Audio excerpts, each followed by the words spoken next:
दोस्तों, क्या आप जानते हैं कि कुर्बे क़यामत की एक निशानी यह है कि एक बदबख्त इंसान काबा को मिस्मार करने की कोशिश करेगा। उसका मकसद काबे में मौजूद खजाने को हासिल करना होगा।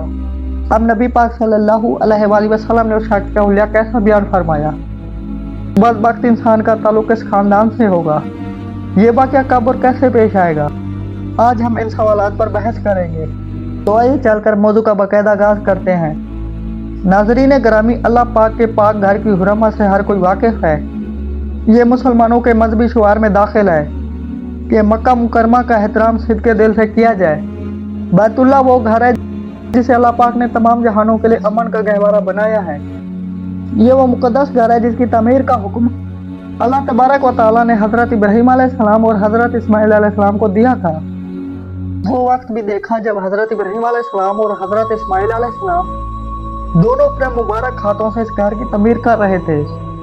इसी से मुतल्लिक एक वाक़या ये भी है, जब हज़रत इब्राहीम अलैहिस्सलाम और हज़रत इस्माईल अलैहिस्सलाम खाना काबा की तमीर फरमा रहे थे तो उस वक़्त के बादशाह हज़रत ज़ुल्करनैन का वहाँ से गुज़र हुआ। तो उन्होंने बाप बेटे से दरियाफ्त किया, उन्हें किसने इसकी तमीर का हुक्म दिया है। हज़रत इब्राहीम अलैहिस्सलाम ने जवाब दिया, हमें अल्लाह सुब्हानहू व तआला ने इसकी तमीर का हुक्म दिया। तो हज़रत ज़ुल्करनैन ने कहा, मुझे कैसे पता चलेगा, अल्लाह सुब्हानहू व तआला का हुक्म है। तो 5 मेंढों ने इसकी गवाही दी, जिस पर हज़रत ज़ुल्करनैन अलैहिस्सलाम उसी वक़्त ईमान लाए और हज़रत इब्राहीम अलैहिस्सलाम और हज़रत इस्माईल अलैहिस्सलाम के साथ मिलकर खाना काबा का तवाफ़ किया। फिर बैतुल्लाह एक लंबे अरसे तक हज़रत इब्राहीम अलैहिस्सलाम की तैयार करदा तमीर की शक्ल में मौजूद रहा।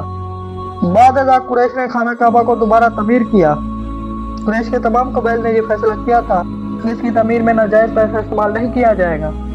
इस वजह से रकम कम पड़ गई।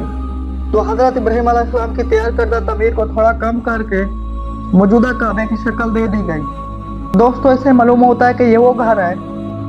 एक अबरा ने जब अपने लश्कर समेत काबे पर हमला किया तो अल्लाह ताला ने अबाबिलों से काबे की हिफाजत फरमाई।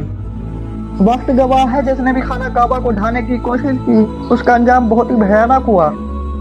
यहाँ ये सवाल भी पैदा होता है, वो कौन सा बदबख्त शख्स होगा जो कुर्बे क़यामत खाना काबा को ढा देगा और उसकी वजह क्या होगी। हज़रत अब्दुल्लाह बिन अमर नबी पाक से रवायत करते हैं, आपने फरमाया, तुम हबशियों को उनके हाल पे छोड़ दो और उनसे किसी किस्म का तारुफ ना करो ताकि वो तुम्हें कुछ ना कहें। इसमें कोई शक नहीं है कि खाना काबा का खजाना एक हबशी निकालेगा जिसकी दोनों पिंडलियाँ छोटी छोटी होंगी। इस्लामी कुतुब के मुताबिक इसका नाम ज़ुस्सू यक्तीन होगा। उलमा के मुताबिक इस हदीस में जिस बात का जिक्र किया गया है उसका ताल्लुक ज़माना आखिर से है। उस वक़्त अहले हबशा को गलबा हासिल होगा और उनका बादशाह अपना लश्कर लेकर मक्का पर चढ़ाई करेगा और काबा को ढा देगा और उस खजाने को निकाल लेगा जो खाना काबा के नीचे मदफून है। चुनांचे हदीस में काबे के खजाने को निकालने वाले हबशी का जिक्र किया गया है। इससे या तो हबशी का बादशाह मुराद है या तो लश्कर मुराद है। बाज़ अहले इल्म के नज़दीक खजाने से मुराद वो माल है जो खाना काबा में नज़र के तौर पर जमा किया जाता है और खाना काबा के खादमीन उसको जमा करते हैं। नाज़रीन गिरामी, इस्लामी कुतुब का मुताला ये भी बताता है, हदीस में जो भी बताया गया है कि एक हबशी खाना काबा का खजाना निकाल लेगा। एक और रवायत में यूँ बयान किया गया कि एक हबशी खाना काबा को तबाह बर्बाद कर देगा। तो ये बात अल्लाह तबारक व तआला के इरशाद वरम आमाना अमनो मान वाला हरम के खिलाफ मुआरज नहीं है, क्योंकि हबशियों के जरिए खाना काबा की तखरीबकारी और तबाहकारी का ये वाक़या क़यामत के करीब पेश आएगा जब रोहे ज़मीन पर कोई शख्स अल्लाह कहने वाला नहीं रहेगा।